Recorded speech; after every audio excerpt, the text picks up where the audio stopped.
In our personality, there is a great contribution of our thought process.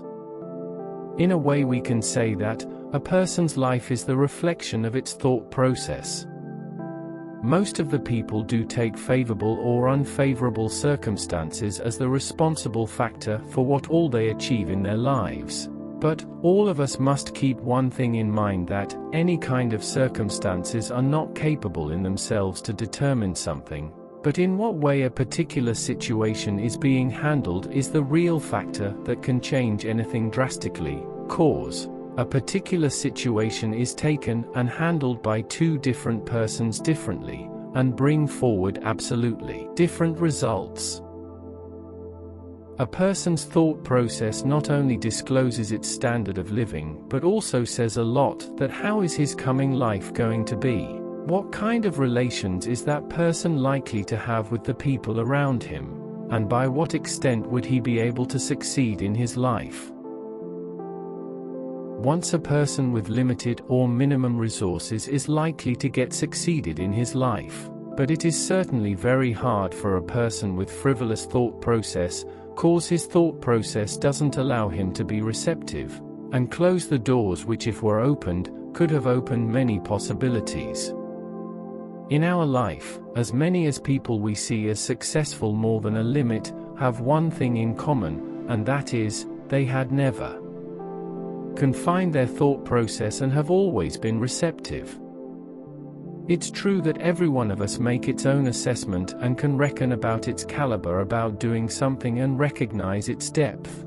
And this thing is certainly applicable on many dimensions of life. Like, you cannot eat more than a certain limit, cannot fill your lungs with air more than a certain limit. But in fact, there is one aspect of life on which this thing is not applicable at all, where there is no limit, and that is, our potential is immense and limitless. Being a human, nothing else is as unjustifiable for a person as assuming oneself as insignificant. Life is not only immense, but has the ability to give us limitless, and assuming our potential as bounded is the biggest distrust possible on this entire existence. Even if we are successful or unsuccessful, doing progress or running behind, there is no qualitative discrimination on behalf of the existence, but the difference is that the one who is successful is acquainted with his potential in a better way than the one who is not. The kind of insignificant targets what many people set for themselves are as big as a drop is in front of the ocean. Our potential is like an ocean and our targets are like a drop. And as a consequence, the biggest misfortune that people face is, they don't achieve more than a limit set by themselves. Cause our achievements can never be greater than the limits of our thought process. It is a significant factor that how liberal is the particular society you do belong to. Cause if you are the part of a society where a lot of limitations are imposed, then it might be a great obstacle for you to think beyond the limits. In fact, everyone sees the life with a different meaning, and everyone aspires something different from this amazing life. But no matter whatever our aspiration is, and how meaningful or insignificant it is, the chances of fulfillment of our any desire turns very difficult if our wish is superficial. Our subconscious mind is far mightier than our conscious mind, about which unlimited content we can find today almost everywhere. Anything that is approved by our subconscious mind as an achievable thing, it reaches deep inside our mind, and then our thought process with reference to that thing releases a kind of energy which starts paving our way to achieve that thing. Let's assume a person climbing a ladder that is resting on the wall.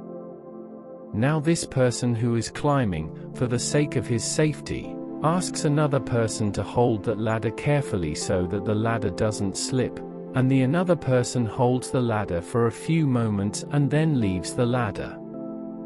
Although the first person who has climbed on the ladder is ignorant about the fact that the another person is still holding the ladder or not. Now, by the time the first person doesn't know whether another person is still holding that ladder or not, He keeps doing his task efficiently and confidently. No sooner does the first person comes to know that the another person is not holding the ladder anymore, and now his being fallen or not is merely dependent on his fate, his confidence or ability to keep working on the ladder starts falling down, and he starts getting faltered on the ladder. Whereas, the interesting thing is that there is no change in anything. The situation is like before, the ladder is like before. Neither the ladder has been held by another person for last many moments, nor it is held now, but the only thing that has been changed is the thought process of the person who is on ladder. By the time the first person was assured about a support for him, he was working with confidence and without any fear. But no sooner did his thought process got changed, his confidence fell down. Most of us must have heard about a proverb, a frog in the well, wherein a frog dwells in a well.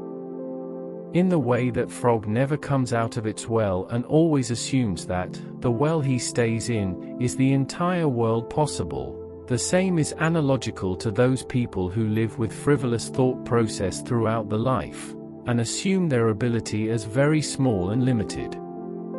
So, in the way the frog of the well never gets a chance to see an ocean, likewise, most of us throughout the life stay deprived of the immensity that we can get from this universe.